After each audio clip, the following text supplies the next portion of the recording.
عورتیں اہل عقل پر غالب ہوتی ہیں، تو جو مرد عورت سے جنم لیتا ہے وہ عورت پہ غالب کیسے آ سکتا ہے؟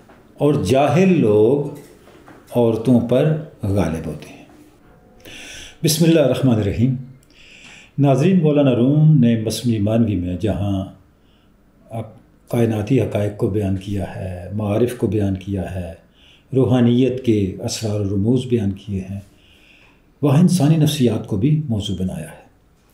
اور جب انسانی نفسیات کو اور انسانی شخصیت کے مختلف پہلوؤں کو موضوع بنایا ہے تو اس میں ہر طبقے کے لوگ شامل ہیں، مرد ہیں، عورتیں ہیں، بچے ہیں، پڑھے لکھے لوگ ہیں، ان پڑھ ہیں، پیشہ ور لوگ ہیں، صاحبان روحانیت ہیں، جادوگر ہیں، تاجر ہیں، علماء ہیں، صوفیاء ہیں، یعنی کہ ہر طرح کے طبقات کا ذکر ہمیں مصنوعی میں ملتا ہے۔ لیکن آج ہم ایک ایسے پہلو کا ذکر کر رہے ہیں جس کا عام طور پہ بہت کم تذکرہ کیا جاتا ہے۔ وہ عورت اور مرد کے تعلق کی ایک ایسی جہت ہے جس کو مولانا روم نے اپنی مصنوعی میں موضوع گفتگو بنایا ہے۔ عورت اور مرد کا جو تعلق ہے اس کا بیان تو ہر لٹریچر کا موضوع ہے۔ دنیا کا ادب، کوئی بھی کسی بھی زبان کا ادب لے لیں، فوک لٹریچر ہو، عمومی ادب ہو، عالمی ادب ہو، کسی بھی زبان سے متعلق ہو، آپ دیکھیں تو اس میں آپ کو یہ موضوع ایک عام موضوع کے طور پہ ملتا ہے۔ لیکن مولانا روم نے جس نقطے کو موضوع گفتگو بنایا ہے وہ یہ ہے، مولانا فرماتے ہیں کہ عورتیں اہل عقل پر غالب ہوتی ہیں اور جاہل لوگ عورتوں پر غالب ہوتے ہیں۔ اب آپ دیکھیں یہ بالکل ایک ڈفرینٹ ڈائمنشن ہے۔ مرد اور عورت کے تعلق کی ایک ایسی ڈائمنشن ہے جو عام طور پہ ہمیں موضوع بنتی ہوئی لٹریچر کے اندر یا کسی بھی حکیمانہ جو ادب ہے اس کے اندر ہمیں یہ جہت نظر نہیں آتی۔ مولانا روم فرماتے ہیں ہمارا مشاہدہ یہ ہے کہ مرد عورتوں پر غالب ہوتے ہیں اور مرد عورتوں پر غالب رہنا چاہتے ہیں، لیکن وہ مرد جو عقل والے ہیں، جو صاحبان دانش ہیں، وہ ہمیشہ عورتوں سے مغلوب رہیں گے۔ اب اس کا سبب کیا ہے؟ کیا یہ مردوں کا ڈیمیرٹ ہے؟ اگر ہم اس کو ڈیٹیل سے دیکھیں تو آپ دیکھیں گے کہ نہیں، ایسی بات نہیں ہے۔ یہ مردوں کا میرٹ بھی ہے اور عورتوں کے حقیقی معاشرتی اور سماجی مقام و مرتبے کا بیان بھی۔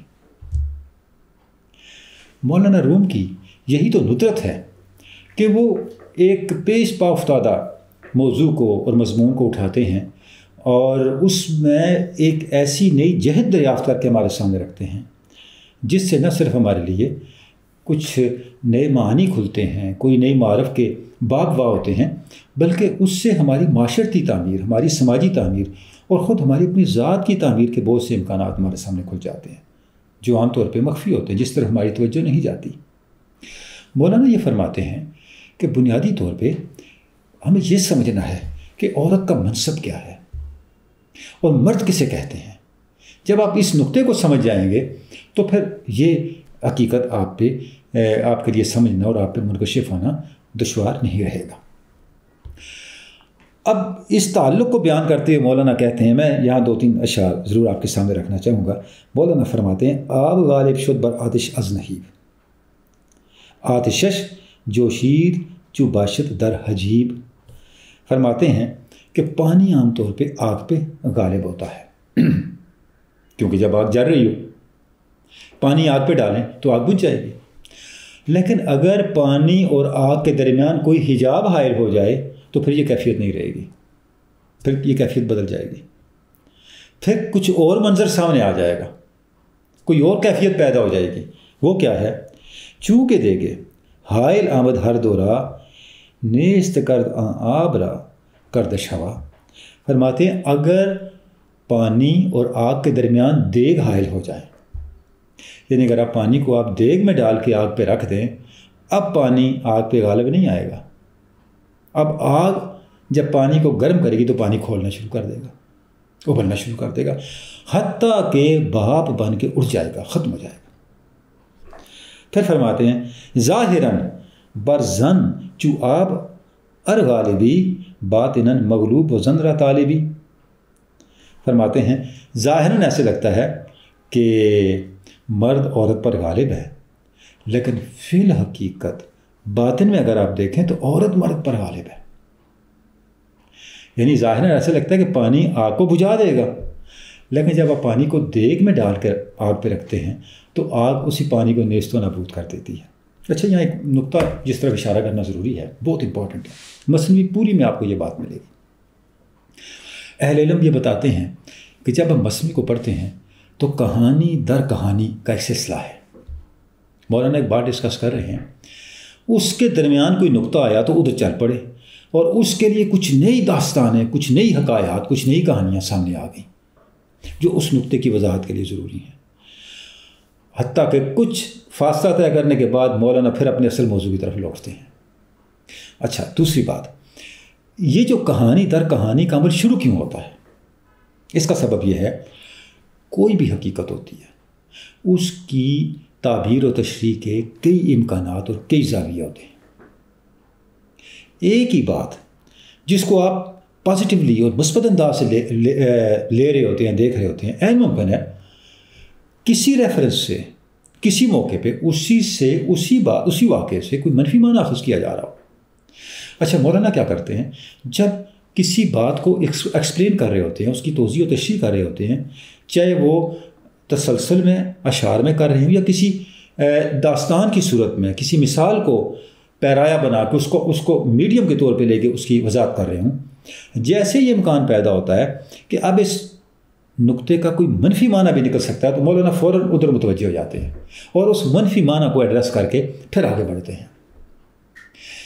اچھا، یہ قرآن مجید کا ایک قانون بھی ہے جسے اگر اللہ رب العزت نے توفیق دی تو آگے چل کے ہم ڈسکس بھی کریں گے کہ کائنات کی کوئی شے ایسی نہیں ہے جس کی دو جہتیں نہ ہوں.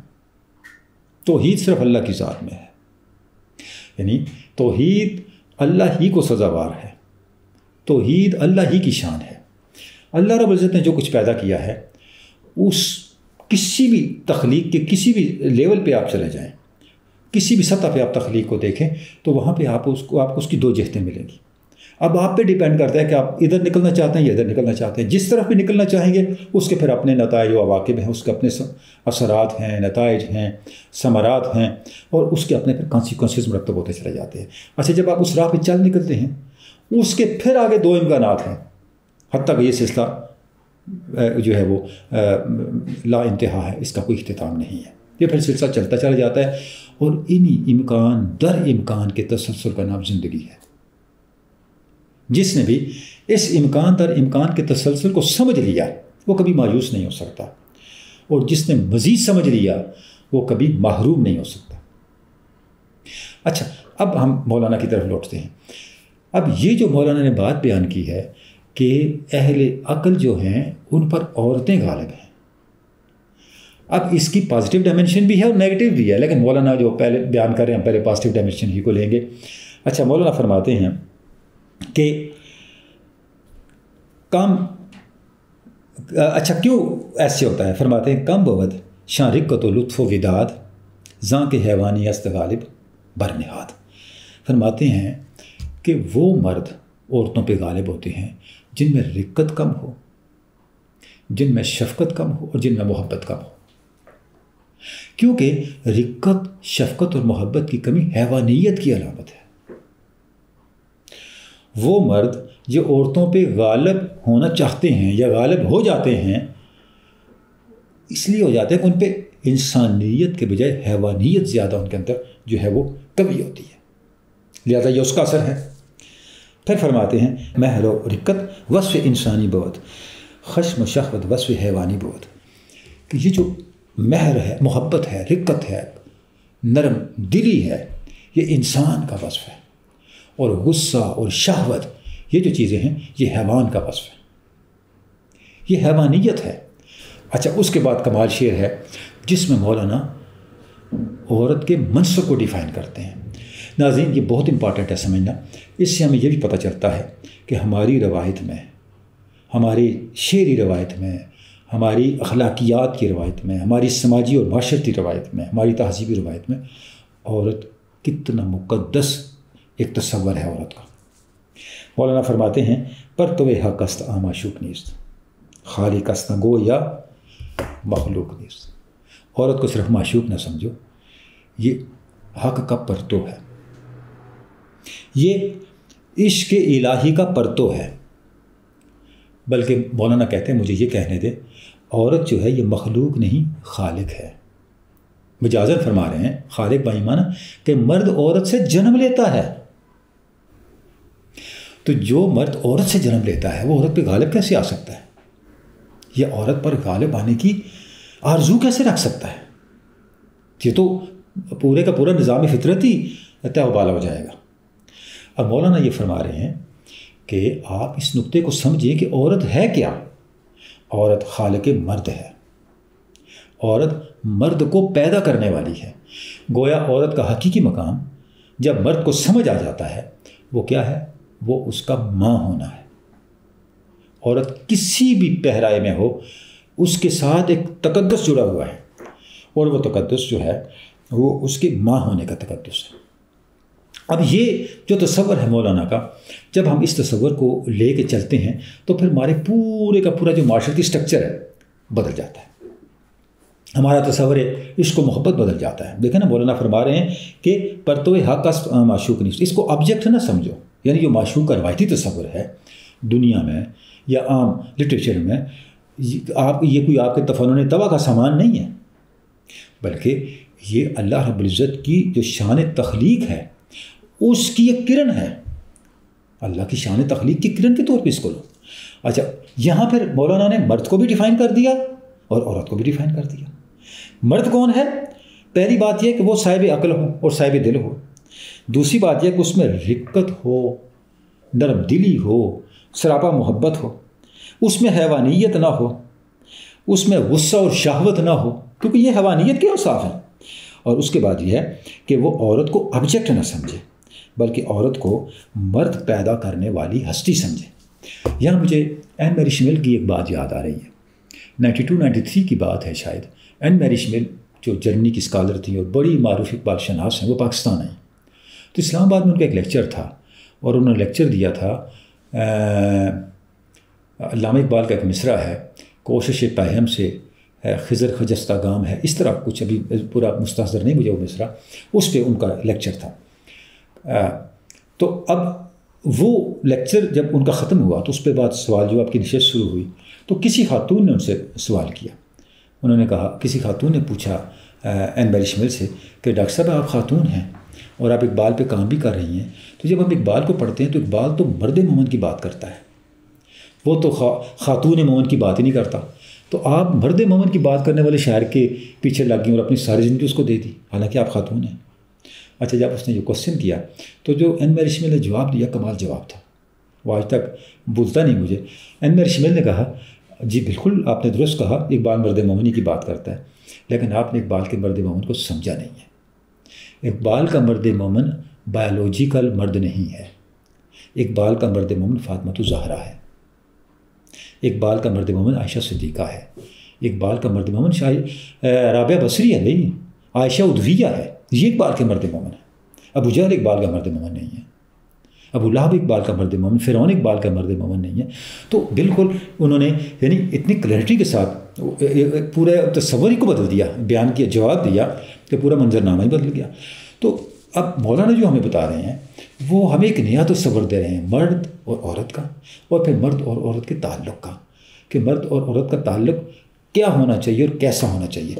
اچھا، اس میں اور اس کے پھر آگے کچھ نتائج بھی ہیں اور کچھ اثرات بھی ہیں، ان کو بھی پھر مولانا ڈسکس کرتے ہیں. اچھا، یہ ساری باتیں مولانا نے اس نقطے کو ایلابوریٹ کرنے کے لیے مولانا نے پھر ایک حقائق بیان کی ہے. حقائق کا مطلب ایک داستان، ایک کہانی، ایک مثال، ایک تمثیل بیان کی ہے، جو ایک درویش کی اور اس کی بیوی کی کہانی ہے، ان کا ایک مکالمہ ہے.